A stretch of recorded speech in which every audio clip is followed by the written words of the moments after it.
से देखी थी तेरे संग, आज वो किसी और के साथ गई। जो रात गई वो बात गई, तुम मिली हो करो शुरुआत मैं कैसे मानूं? भाई लोग नमस्कार, कैसे हैं आप लोग दोस्तों। स्वागत है सभी को फिर से एक नए वीडियो में। दोस्तों ये देखिए बवाल वाला रील वीडियो अंकुश जी अपने गाने पर, जिस सॉन्ग का नाम है जो रात गई वो बात गई, उसी गाने पर ज़बरदस्त वाला रील वीडियो बना दी हैं दोस्तों। आप लोग देख सकते हैं वीडियो को।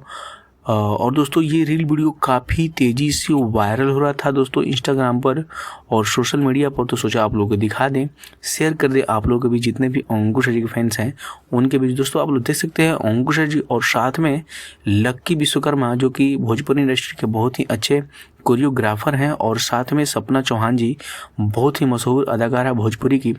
दोस्तों इनके साथ में बवाल वाला रील वीडियो बना दिए हैं अंकुश जी। तो आप लोग बताइएगा कि ये रील वीडियो आप लोगों को कैसा लगा। अगर अच्छा लगा हो तो वीडियो को लाइक कर दीजिएगा, और चैनल पर नए हैं तो लाल वाले बटन को दबाकर चैनल को सब्सक्राइब कर दीजिएगा, और वीडियो को ज़्यादा से ज़्यादा शेयर कीजिएगा। सो दोस्तों यही अपडेट था, सोचा आप लोग को शेयर कर दें। तो बताइएगा ये रील वीडियो कैसा लगा। तो चलिए मिलते हैं किसी नेक्स्ट वीडियो में नेक्स्ट अपडेट के साथ। तब तक आपको बाय, टेक केयर।